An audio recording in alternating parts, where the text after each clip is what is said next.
अस्सलाम वालेकुम व्यूअर्स। आज मैं आपको बताने लगी हूँ कि मूली के पराठे कैसे बनते हैं। तो बिस्मिल्लाहिर्रहमानिर्रहीम से स्टार्ट करते हैं। और जो इंग्रेडिएंट्स हमें चाहिए वो ये है। वाइट रेडिश यानी कि मूली, ये मैंने क्रश करके सॉल्ट लगा के रख दिया था लाइक 20 मिनट्स के लिए। फिर ये बहुत सारा पानी छोड़ती हैं, तो फिर हाथ की मदद से, ये देखिए छोटे छोटे बाउल बने हुए हैं, हाथ की मदद से ऐसे इसको निकाल के सारा पानी रिलीज़ कर लेना है। अभी इसको मैं 2 दफ़ा कर चुकी हूँ और लास्ट टाइम मैं दोबारा से करूँगी। ये आपको दिखाने के लिए रखा था कि ऐसे सारा पानी इसका अच्छे से निकाल लीजिएगा। और फिर उसके बाद हमें जो चीज़ें चाहिए उसमें है कोरिएंडर, फ्रेश कोरिएंडर लीव्स। उसके बाद सब्ज़ मिर्चें चाहिए, ग्रीन चिलीज़। मैं इसमें चीज़ें चॉप करके डालती हूँ कि रोटी को फटने का खतरा होता है, तो ये ऑप्शनल है। अगर आप ग्रीन चिलीज़ डाल रहे हैं तो आप चॉप करके डालिएगा, तो आपको इसका रिज़ल्ट बहुत अच्छा मिलेगा। जिंजर यानी कि अदरक, ये भी मैंने चॉप कर लिया है। ये अबाउट 2 इंचज़ का पीस था, इसको भी चॉप करके इसका पानी निचोड़ लिया। उसके बाद मुझे ऑनियन, ये रेड ऑनियन है मेरे पास, ये स्मॉल साइज़ का ऑनियन था, इसको भी चॉप करके इसका पानी भी मैंने निचोड़ लिया है। और मूलियों में हमने सॉल्ट लगा के रखा होता है, इसलिए हमें सॉल्ट की ज़्यादा ज़रूरत नहीं पड़ती। और बार बार सॉल्ट डालने से पानी भी ज़्यादा छोड़ते हैं, तो इसलिए पानी निकालने से पहले ही सॉल्ट डाल देना चाहिए। उसके बाद मुझे चाहिए रेड चिली पाउडर, ये 1 टीस्पून है। उसके बाद मुझे चाहिए गरम मसाला, ये भी 1 टीस्पून है। उसके बाद मुझे चाहिए कोरिएंडर पाउडर, ये भी 1 टीस्पून है। उसके बाद मुझे चाहिए क्यूमिन पाउडर, ये भी 1 टीस्पून है।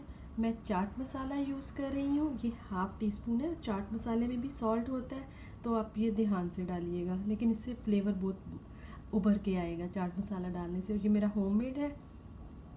उसके बाद है अजवाइन, ये भी 1 टीस्पून है। उसके बाद है सूखी मेथी यानी कि कसूरी मेथी, ये 1 टेबलस्पून है।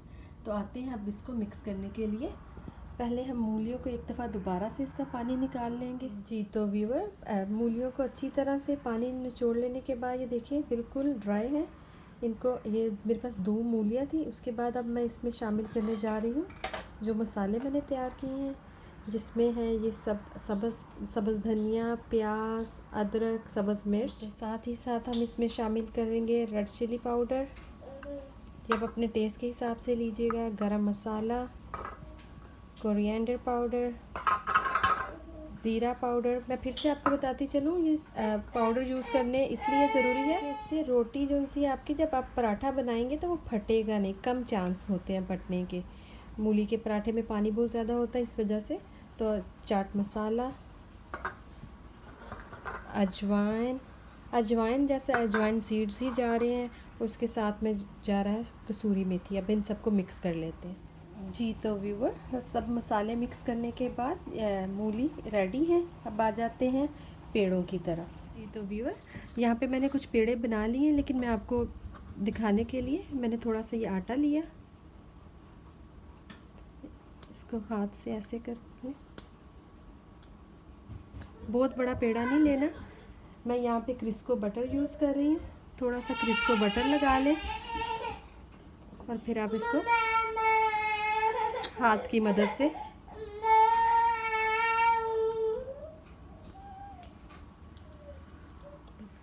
जी तो ये पेड़ा रेडी है। इसको हम थोड़ा सा ड्राई आटा लगाएंगे और रख देंगे।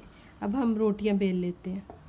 पेड़ों को 5 मिनट रेस्ट देने के बाद आप ऐसे ड्राई आटे में दस्त कर लें और फिर अपने हाथों की मदद से ऐसे ऐसे करके बिल्कुल इसी तरह दूसरे पेड़े को लेंगे और हाथों की मदद से इसको इस शेप में दे देंगे। पेड़े को अच्छी तरह डस्ट करने के बाद थोड़ा सा अपने वर्किंग सरफेस पे डस्ट कीजिए, फिर बेलन के साथ इसको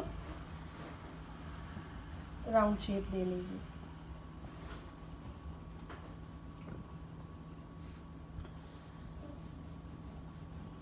जी तो व्यूअर, मैंने 2 रोटियां बेल ली हैं, ऑलमोस्ट सेम साइज़ की हैं। अब मैं इसके ऊपर ये जो हमने मूलियां बना के रखी हैं उनको फैला दूंगी। जितनी आपको स्टफिंग चाहिए आप अपने हिसाब से डालिएगा।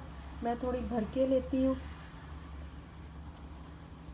अच्छी तरह से स्टफिंग फुला लेने के बाद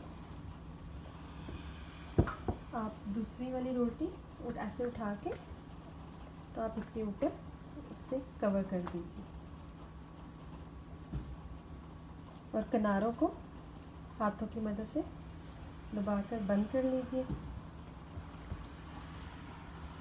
बहुत ज़्यादा दबा कर ना कीजिएगा, लाइट पैट कीजिए और फिर ऊपर थोड़ा सा डस्ट करके हल्के हाथों से हम इसको बेल लेते हैं।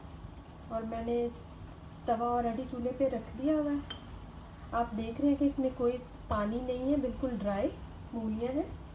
थोड़ा सा और बेलेंगे हम इसको। अगर आप चाहते हैं कि इसको थोड़ा और बड़ा साइज़ करें आपके पेड़ों के हिसाब से, तो आप इसको एक तरह से अदर साइड से भी ऐसे ही बेल लीजिए।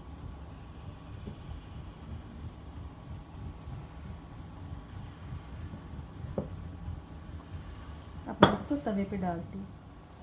जी, तो तवा ऑलरेडी गर्म हो चुका है, तो अब हम इसको तवे पे डाल देंगे।